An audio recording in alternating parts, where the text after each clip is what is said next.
Hello, my name is Adam Reese and I am a risk consultant with Federated Insurance. Today we're going to be talking about bloodborne pathogens.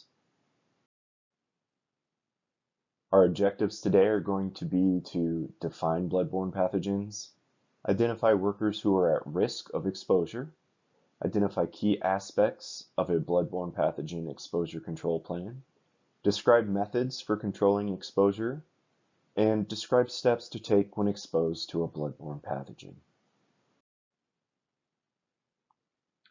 Over the years, there have been outbreaks of diseases around the world. Three examples of outbreaks that have affected the U.S. include the 1981 outbreak of HIV, the 2014 outbreak of Ebola, and most recently, the 2016 outbreak of the Zika virus. All three are examples of diseases that can be spread through contact with infected blood or other bodily fluids. The CDC estimates that 5.6 million workers in the healthcare industry and related occupations are at risk of occupational exposure to bloodborne pathogens, including HIV, HBV, HCV, and others. All occupational exposure to blood or other potentially infectious materials places workers at risk for infection from bloodborne pathogens.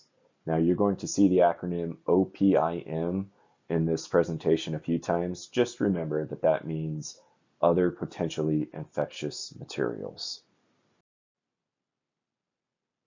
So what are bloodborne pathogens?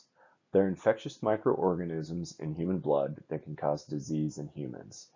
These pathogens include, but are not limited to HBV, HCV, and HIV. Needle sticks and other sharp-related objects or injuries may expose workers to bloodborne pathogens.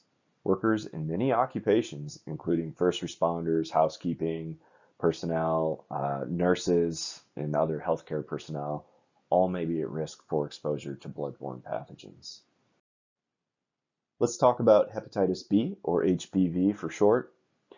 This causes serious liver disease, which can become a chronic condition that causes permanent scarring of the liver, leading to liver failure, liver cancer, and it's estimated between 2,000 and 4,000 deaths per year in the U.S. Symptoms include fever, fatigue, loss of appetite, nausea, vomiting, abdominal pain, dark urine, joint pain, and jaundice. HBV is much more transmissible than HIV. Risk of infection from a single needle stick is 6 to 30%. 50% of infected people are unaware that they have HBV. HBV can survive for at least 1 week in dried blood on environmental surfaces or contaminated needles and instruments. I'm going to repeat that. HBV can survive for at least 1 week in dried blood.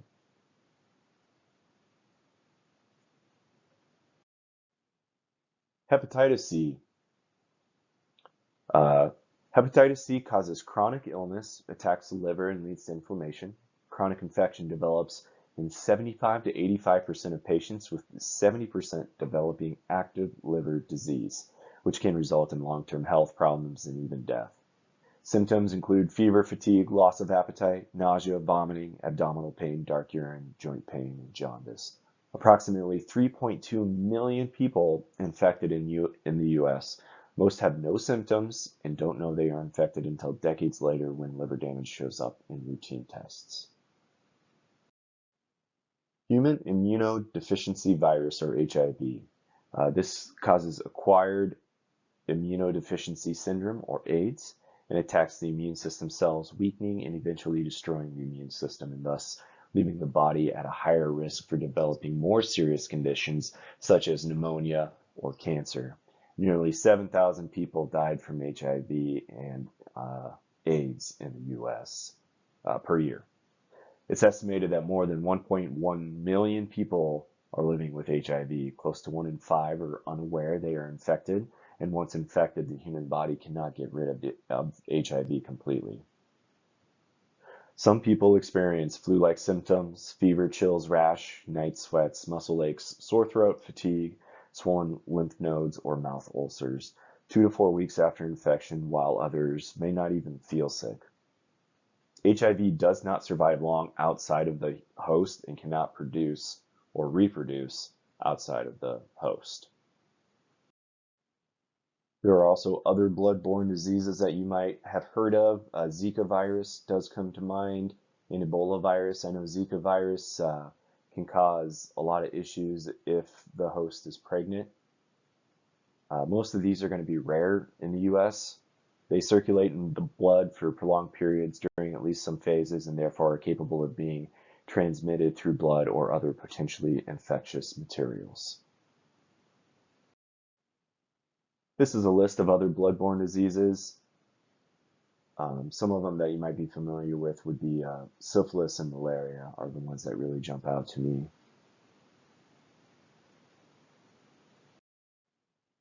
So what are some of the contamination sources? Obviously blood, human blood components, and products made from human blood. And then we have that acronym again, other potentially infectious materials, OPIM. This would include human body fluids, any unfixed tissue or organ from the human, cultures, culture mediums, experimental animal blood tissues, or other organs infected with HIV or HBV. So how are these bloodborne pathogens spread? Well, a number of different ways. Direct contact. This is infected blood or body fluid like mucus from one person is transferred directly to another person. There's also indirect contact, which is when a person touches an object that contains the blood or body fluid of an infected person. There's also respiratory transmission. A person inhales respiratory droplets from an infected person through like a cough or a sneeze. And then there's also vector-borne transmission, which is transmission through a person's skin by a bite. So this would be like a mosquito or tick.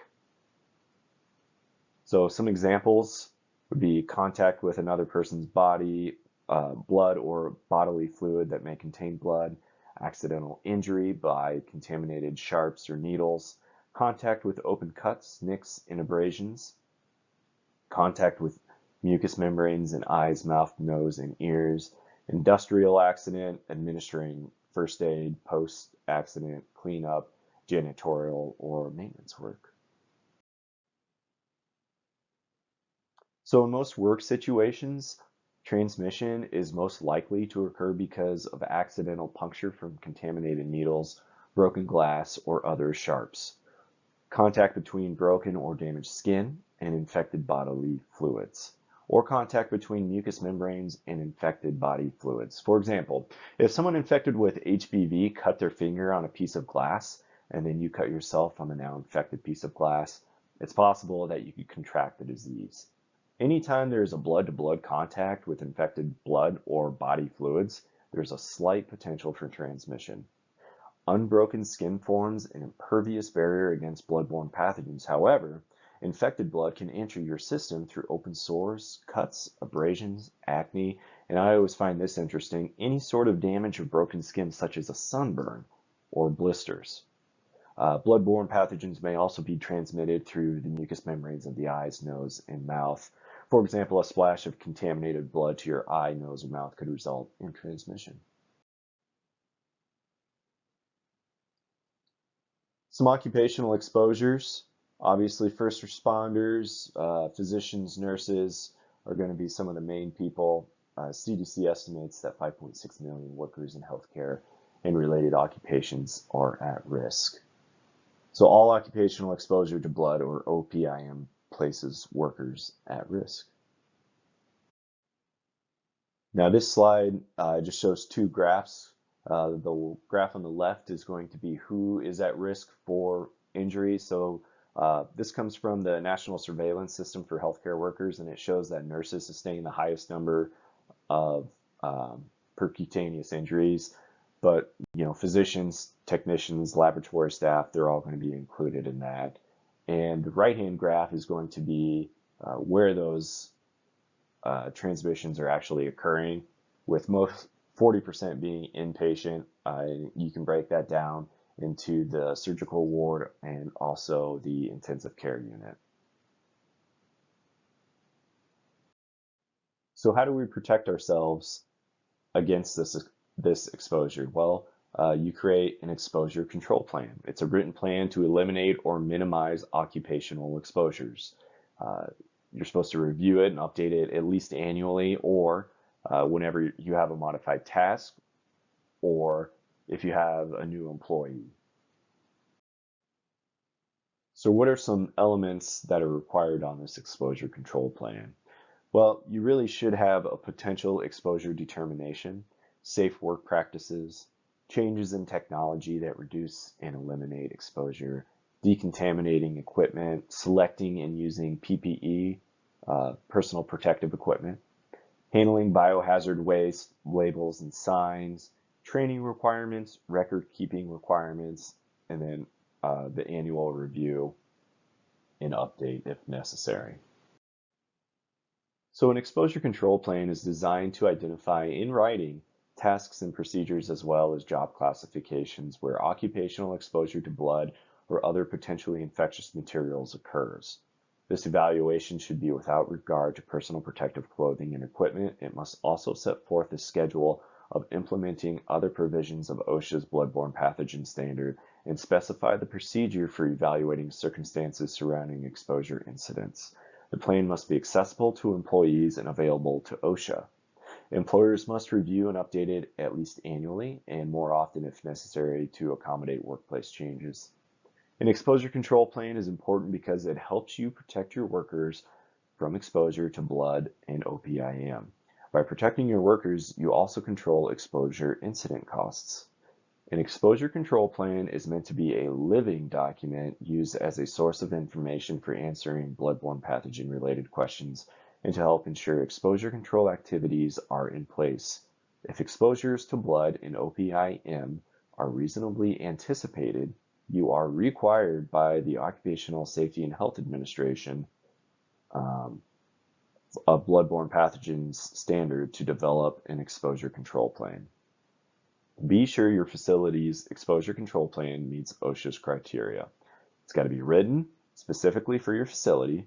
It must be reviewed and updated at least yearly to reflect any changes such as work position or technology used to reduce exposures to blood or body fluids, and it must be readily available to all workers. You must regularly educate your workers on the uses of the exposure control plan and where it's kept so it is available when needed. So in the last slide, we talked about the bloodborne pathogen standard. Well, what is that? So it requires employees to observe universal precautions to prevent contact with blood or other potentially infectious materials, OPIM, right? Under circumstances in which differentiation between body fluid types is difficult or impossible, all body fluids shall be considered potentially infectious materials. So treat all blood and other potentially infectious materials with appropriate precautions. So use gloves, masks, gowns, if exposure is anticipated. Use engineering and work practice controls to limit exposure. Universal precautions. This is a practice of avoiding contact with bodily fluids by means of wearing non-porous articles such as gloves, goggles, and face shields. This practice has been in use since 1985. So the Center for Disease Control defines standard precautions as a set of precautions designed to prevent transmission of HIV, HBV, and other blood-borne pathogens when providing first aid or health care. Under standard precautions, blood and certain body fluids of all patients are considered potentially infectious for HIV, HBV, and other blood-borne pathogens. So engineering and work practice controls. This slide is basically saying, use the technology that's out there to help keep your employees and yourself safe. So evaluate available engineering controls, safer medical devices, review new devices and technologies annually, and then implement appropriate engineering controls and devices as appropriate and available. Also, most importantly, just train your employees on the safe use and disposal of these. Document evaluation and implementation in ECP, review, update ECP at least annually. So studies show that as many as 1/3 of all sharps injuries occur during disposal. Nurses are particularly at risk, as we saw in one of the previous slides, as they sustain the most needle stick injuries. The Centers for Disease Control and Prevention estimates that 62 to 88% of Sharp's injuries can be prevented simply by using safer medical devices. We can see on that third picture that hand washing is important. So use appropriate hand washing. According to the CDC, appropriate hand washing results in a reduced incidence of infections. Guidelines from national and international infection prevention and control organizations have repeatedly acknowledged that hand washing is the single most important procedure for preventing infections. So despite this, compliance with hand washing by healthcare providers is poor. Hand washing with plain soap detergents is effective in removing most transient microbial flora. The components of good hand washing include using an adequate amount of soap, rubbing the hands together to create some friction, and rinsing under running water. The mechanical action of washing and drying removes most of the transient bacteria present. Washing hands as promptly and thoroughly as possible between patient contacts and after contact with blood, body fluids, secretions, excretions, and equipment or articles contaminated by them is an important component of infection control and isolation precautions. Another important aspect of controlling exposure, PPE, personal protective equipment, right? Some general PPE guidelines include, but are not limited to, wear gloves when handling chemicals and or bodily fluids, wear safety shoes, boots, or covers if hazardous substances are likely to splash, wear an apron, gown, coveralls if it's likely to splash as well, use a respirator when hazardous substances are airborne, such as tuberculosis, wear hearing protection, and then just even removing PPE carefully to avoid contaminating yourself, and then obviously disposing of it in a designated container before leaving the area.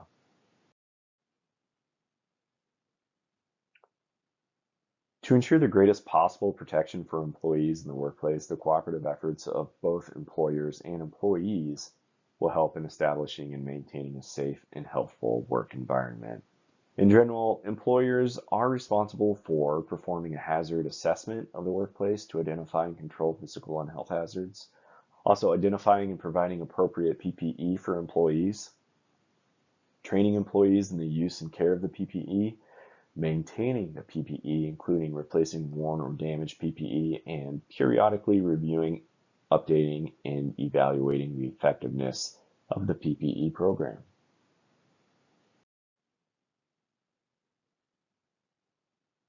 So when engineering work practice and administrative controls are not feasible or do not provide sufficient protection, employers must provide personal protective equipment to their workers and ensure its proper use. Employers are also required to train each worker required to use personal protective equipment to know when it's necessary, what kind is necessary, how to properly put it on, adjust, wear, and then take it off, the limitations of the equipment, and then proper care, maintenance, useful life, and disposal of the equipment. To ensure the greatest possible protection for employees in the workplace, the cooperative efforts of both employers and employees will help in establishing and maintaining a safe and healthful work environment.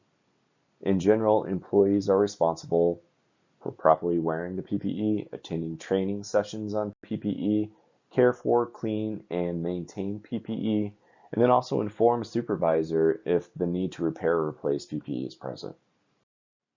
Let's talk a little bit about housekeeping, keeping things clean and orderly, right? So all equipment and environmental and working surfaces shall be cleaned and decontaminated after contact with blood or other potentially infectious materials. Some equipment, if grossly contaminated, must be cleaned with a soap and water solution prior to decontamination, as some antimicrobial products will not work in the presence of blood, which interferes with the sterilizing process.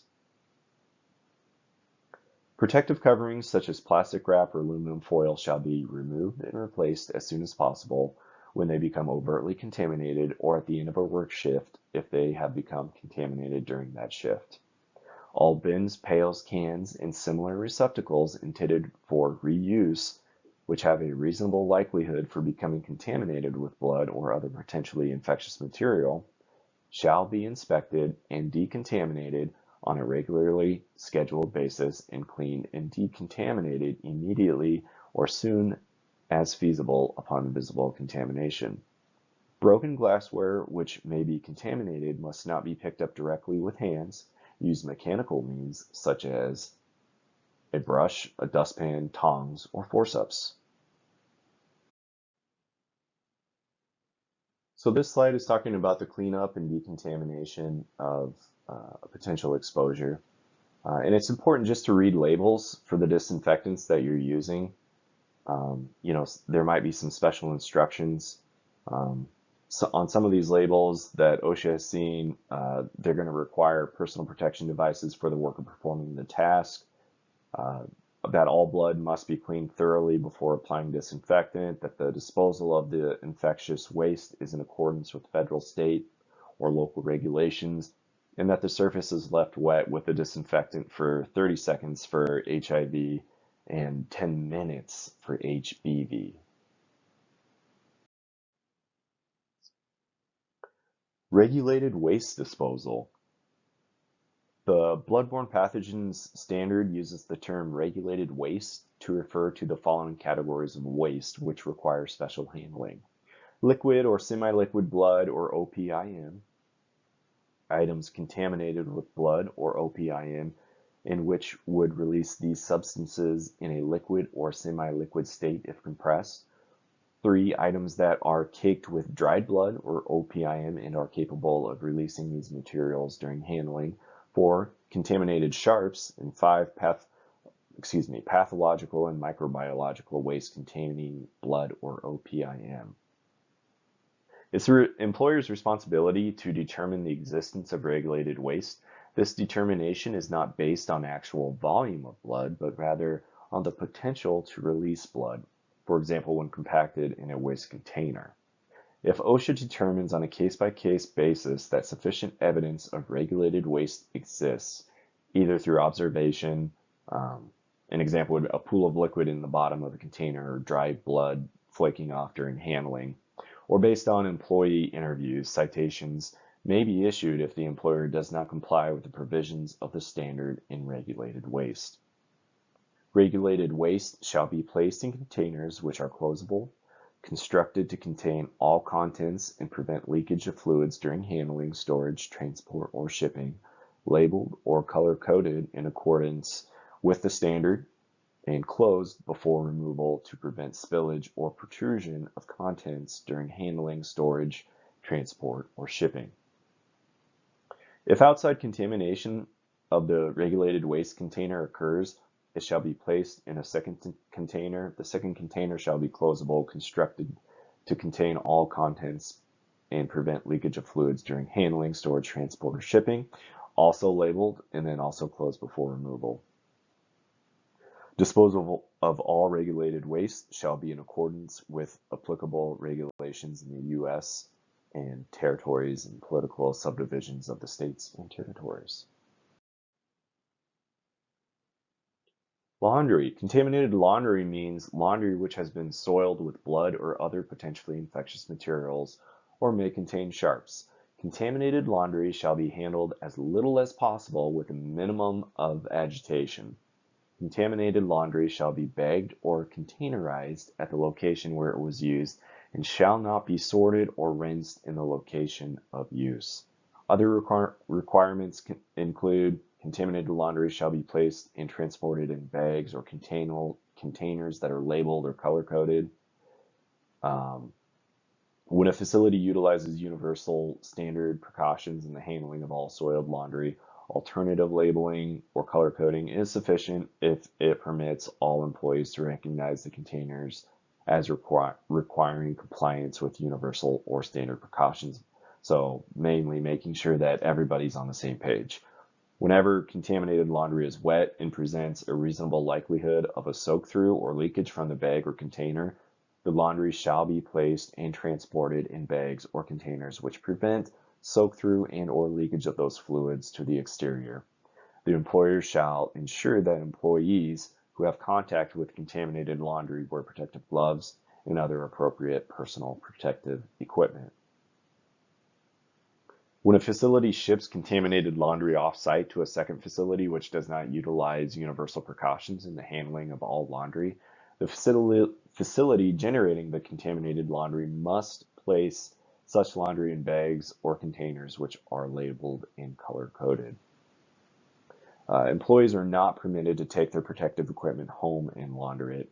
It is the responsibility of the employer to provide, launder, clean, repair, replace, and dispose of personal protective equipment. All employees with occupational exposure must receive initial and annual training. In addition, training must be provided when changes affect a worker's occupational exposure. Part-time and temporary employees are also covered and required to be trained on company time.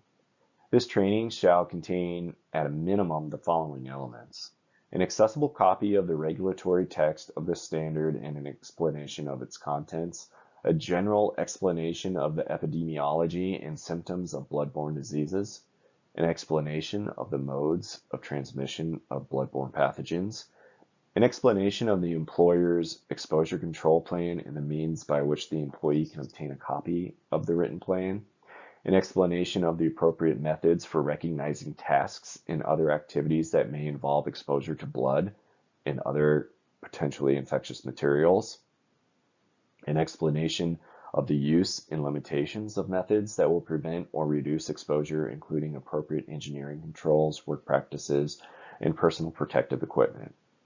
Information on the types of proper use, location, removal, handling, decontamination, and disposal of personal protective equipment. An explanation of the basis for selection of personal protective equipment. Information on the hepatitis B vaccine, including information on its efficacy, safety, method of administration, the benefits of being vaccinated, and that the vaccine and vaccination will be offered free of charge. Information on the appropriate actions to take and persons to contact in an emergency involving blood or other potentially infectious materials. An explanation of the procedures to follow if an exposure incident occurs, including the method of reporting the incident and the medical follow-up that will be made available. Information on the post-exposure evaluation and follow-up that the employer is required to provide for the employee following the exposure incident. Explanation of the signs and labels and or color coding that you are using at your facility. An opportunity for interactive questions and answers with the person conducting the training.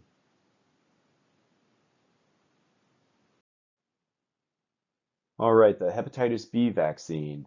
It's a series which must be made available to all employees who have occupational exposure. The employer does not have to make the hepatitis B vaccine available to employees who have previously received a vaccine series, who are already immune as their antibody tests reveal, or for whom receiving the vaccine is not needed for medical reasons. The hepatitis B vaccine must be made available within 10 working days of initial assignment after appropriate training has been completed. All medical evaluations and procedures, including the hepatitis B vaccine and vaccination series, are to be provided according to the current recommendations of the U.S. Public Health Service. If an employee declines the hepatitis B vaccine, the employer must ensure that the employee signs a hepatitis B vaccine declination form. This form is found in the standard. Employees have the right to refuse the hepatitis B vaccine and or any post-exposure evaluation and follow-up. However, the employee needs to be properly informed of the benefits of the vaccine and post-exposure evaluation through training. The employee has the right to decide to take the vaccination at a later date if he or she chooses. The employer must make the vaccination available at that time. And the responsibility lies with the employer to make sure that the hepatitis B vaccine, including post-exposure evaluation and follow-up, are available at no cost to the employee. And this slide is just saying it's important to note that there's no current vaccination for hepatitis C or HIV. An exposure incident is a specific eye, mouth, or other mucous membrane, non-intact skin contact with blood or other potentially infectious materials as defined in the standard that results from the performance of a worker's duties. If exposed to blood or OPIM, wash needle sticks and cuts with soap and water. Flush splashes to the nose, mouth, or skin with water. Irrigate eyes with clean water, saline, or sterile irrigants. So no scientific evidence shows that using antiseptics or squeezing the wound will reduce the risk of transmission of a bloodborne pathogen. Using a caustic agent such as bleach is not recommended. Report the exposure to the person responsible for managing exposures. Prompt reporting is essential because in some cases, post-exposure treatment may be recommended and it should be started as soon as possible. Discuss the possible risks of requiring HBV, HCV, and HIV and the need for post-exposure treatment with a provider managing your exposure. You should have already received hepatitis B vaccine, which is extremely safe and effective in preventing HBV infection. If the exposure is the result of a needle stick or cut, encourage bleeding and wash immediately with soap and water. The employee must immediately report the exposure incident to the supervisor. Time is of the essence. Results can often be improved by prompt action. The supervisor will immediately refer the potentially exposed individual to the appropriate healthcare professional for post-exposure and evaluation, who in turn will evaluate and treat the individual based on guidelines set forth in OSHA's Bloodborne Pathogen Standard.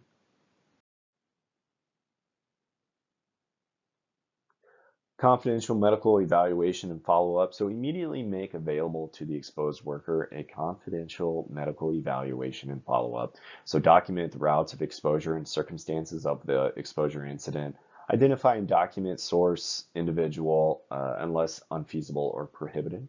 Collect and test blood for HBV and HIV status. When medically indicated, U.S. Public Health Service recommends post-exposure prophylaxis, counseling, evaluation of reported illness.